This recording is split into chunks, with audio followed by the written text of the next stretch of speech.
So all good dear students, I hope you are all fine and doing great. Our today's topic of discussion is continuation of bioenergetics.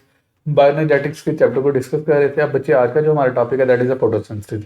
अगर photosynthesis को मैं define करूं, this is the preparation of food by using sunlight, that is called as the photosynthesis. अब मैंने कहा था इस chapter में हम दो मेन टॉपिक को डिस्कस करेंगे, one will be the photosynthesis, other will be the respiration.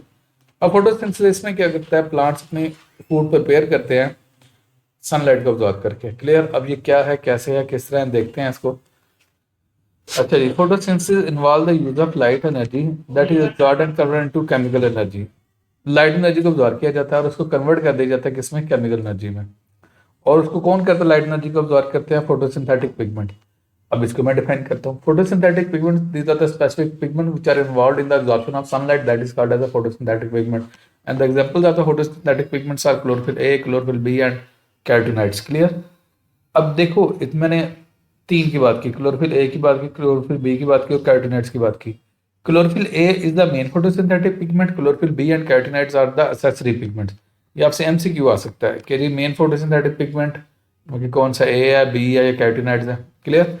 तो हम कहते होते हैं जो chlorophyll A main photosynthetic pigment होता है और क्लोरोफिल बी और कैरोटीनॉइड्स इन्हें हम कहते हैं accessory photosynthetic pigments. Clear. Anyways, photosynthesis plants can be summarised.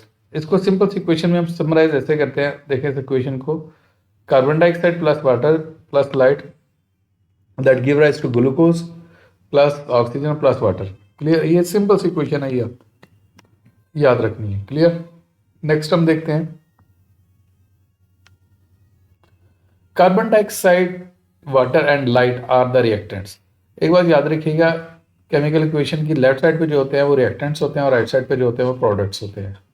While glucose and oxygen are the products, water appears on both sides of the equation because water is used as a reactant in some reactions and released as a product in other. Clear? However, there is no net yield of water. हाँ, लेकिन इसकी net yield नहीं होती। Net yield से मुराद होता है कि overall क्या सके इसकी yield नहीं है। ओके, नेक्स्ट हम देखते हैं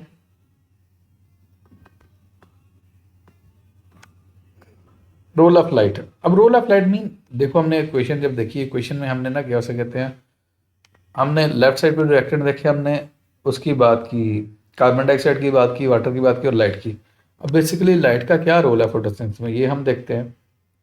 light plays a crucial role in photosynthesis providing energy required to drive the chemical reaction that transform simple molecule into complex organic molecules या ऑर्गेनिक कंपाउंड्स। अब ये क्या बात की इसमें, कहते हैं ये देखें, अगर इक्वेशन को देखो, लेफ्ट साइड पे क्या कार्बन डाइऑक्साइड प्लस वाटर है, ये दोनों इनऑर्गेनिक मॉलिक्यूल है और ये एनर्जी पुअर मॉलिक्यूल्स हैं।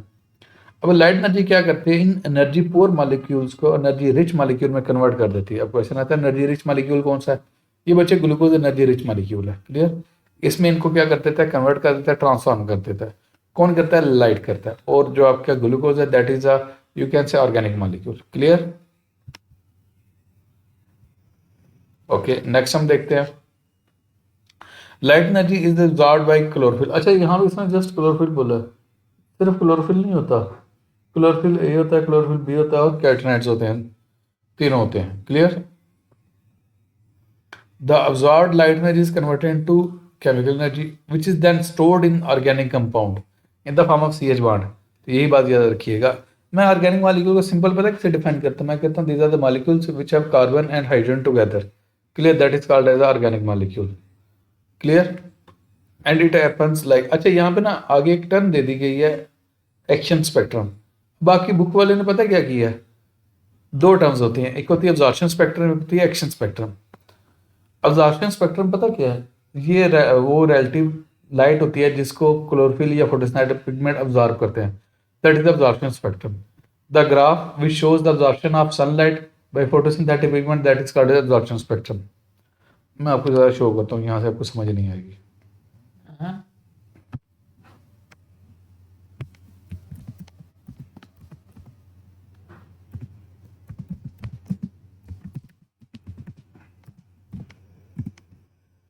अब ये देखें, ये मैंने आपको गूगल से इसकी क्या उसे कहते हैं वो डेफिनेशन निकाली है, आपकी बुक में ये नहीं दिया गया। Absorption spectrum is a pattern of gas continuous spectrum representing specific valence of electromagnetic radiation absorbed by a substance. Clear? Mean की कौन सी लाइट अब्जॉर्ब होती है, यहाँ पे मैं लिख देता हूँ इन फोटोसिंथेसिस, ज़रा ज़्यादा स्पेसिफिक होते हैं।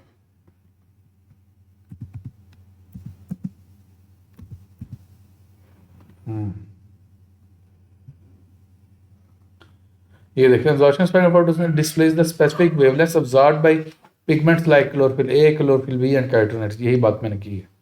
क्लियर? ये वो लाइट होती है जिसको फोटोसिंथेटिक पिगमेंट ऑब्जॉर्व करते हैं, that is called as the absorption spectrum. अब ठीक है, लाइट ऑब्जॉर्व होगी, अब वो लाइट कितनी इफेक्टिव है फोटोसिंथेसिस करवाने में, that is called as the action spectrum. The relative effectiveness of absorbed sunlight the photosynthesis, that is called as action spectrum. ये मैंने आपको सिंपल सी डेफिनेशन समझा दी है। क्लियर? अब इसको रीड कर लेते हैं। Photosynthetic pigments absorb different wavelengths of light at different rates. जारी बात है, क्लोरोफिल ए कुछ और लाइट अब्जॉर्ब करेगा, क्लोरोफिल बी कुछ और लाइट अब्जॉर्ब करेगा, कैरोटीनॉइड कुछ और लाइट अब्जॉर्ब करेंगे। Clear? Moreover, the different wavelengths are also differently effective in photosynthesis. ये different effective होते हैं। The effectiveness of different wavelengths of light is determined in the terms of action spectrum. For getting action spectrum of light, a plant is illuminated with different। देखो, मैं चाहता हूँ मुझे पता चले कि रेड लाइट कितनी इफेक्टिव है, मैं चाहता हूँ ग्रीन लाइट कितनी इफेक्टिव है, वो उतनी होगी इफेक्टिव क्योंकि वो फोटोसिंथेसिस में इन्वॉल्व नहीं होती। ब्लू लाइट कितनी इफेक्टिव है, पिंक कितनी इफेक्टिव है, ऑरेंज कितनी इफेक्टिव है। तो हम प्लांट को ये लाइट्स देंगे और हम फोटोसिंथेसिस का रेट मेजर कर देंगे। While providing each other the rate of photosynthesis measured by measuring the amount of oxygen। अब क्वेश्चन ये आता है कि हमें कैसे पता चलेगा यार ये कौन सी इफेक्टिव है, कितनी इफेक्टिव है, क्या सीन है। हम देख लेते हैं ऑक्सीजन कितनी प्रोड्यूस हो रही होती है, जितनी ऑक्सीजन ज़्यादा प्रोड्यूस हो रही है उतनी फोटोसिंथेसिस ज़्यादा हो रही होती है। The data is plotted in a graph called action spectrum, उसे हम एक्शन स्पेक्ट्रम कह देते हैं। The first action spectrum was made by a German biologist T.W. Engelmann in 1883. He worked on the photosynthetic pigment of Spirogyra। ये एक क्या उसे कहते हैं, वो है अल्जीयर। When the cells of filament of Spirogyra were illuminated with different wavelengths of light, maximum photosynthesis हो जाती है। In the cells अब received blue and red। इससे ये पता चलता है जो मैक्सिमम फोटोसिंथेसिस है ना, वो ब्लू और रेड क्या हो सके तो उसमें होती है वेवलेंथ की लाइट में। क्लियर? क्योंकि उस वक्त मैक्सिमम ऑक्सीजन प्रोड्यूस हो रही होती है। अब यहाँ तक मैं आपको ये बॉक्सेस वो पढ़ देता हूँ।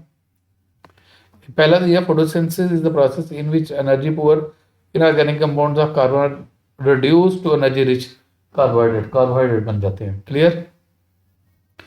नेक्स्ट है कंपनसेशन पॉइंट। इतना लंबा चौड़ा इसमें पैराग्राफ लिखते हैं, मैं आपको सिंपल सी बात करता हूँ।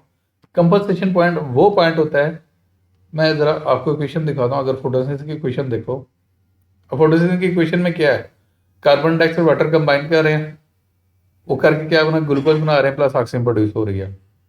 अब रेस्पिरेशन में पता क्या होता है, ऑक्सीजन और ग्लूकोज कंबाइन करते हैं और एज अ रिजल्ट क्या उसे कहते हैं एटीपी प्लस वाटर और प्लस कार्बन डाइऑक्साइड प्रोड्यूस हो रहे होते हैं।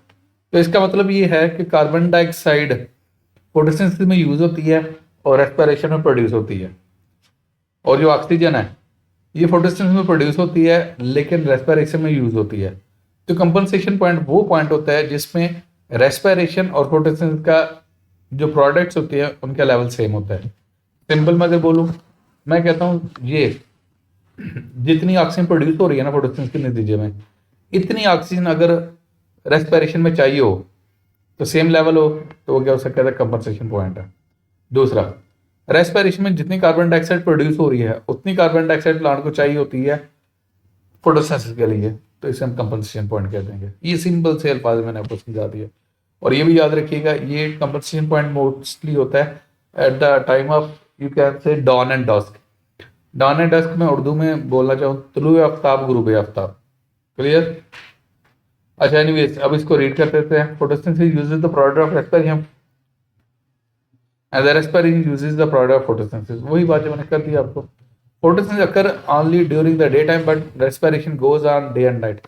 ये तो आपको पता है फोटोसिंथेसिस जस्ट दिन में होती है। दिन में इसलिए होती है क्योंकि दिन में लाइट होती है, रात में लाइट ही नहीं होती। तो रेस्पिरेशन दिन रात होती है, क्या उसे कहते हैं, और जो फोटोसिंथेसिस है वो क्या उसे कहते हैं सिर्फ दिन में होगी। क्लियर?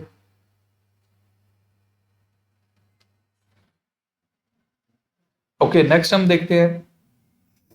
ये यहां तक आपको समझ आ गई। अब रात को फोटोसिंथेसिस तो बिल्कुल नहीं होगी,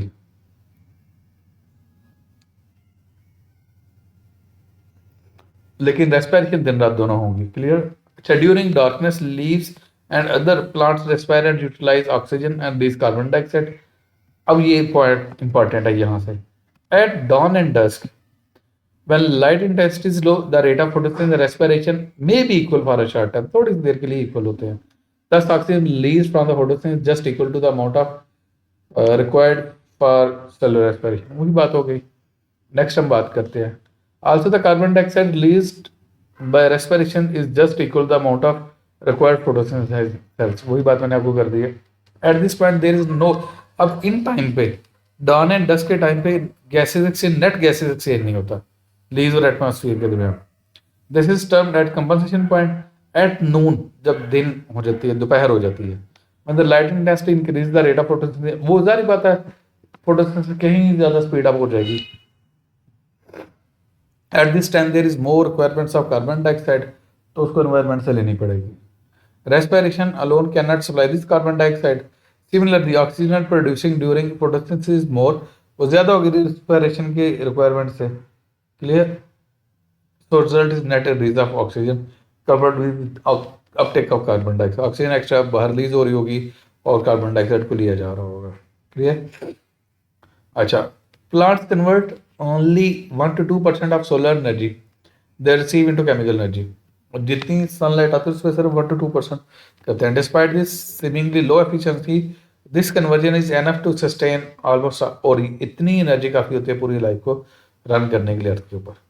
क्लियर है बच्चे? ये मैंने यहाँ तक आपको कर दिया है। यहाँ तक आपको क्वेश्चन है, you can ask in the comment section. Thank you so much.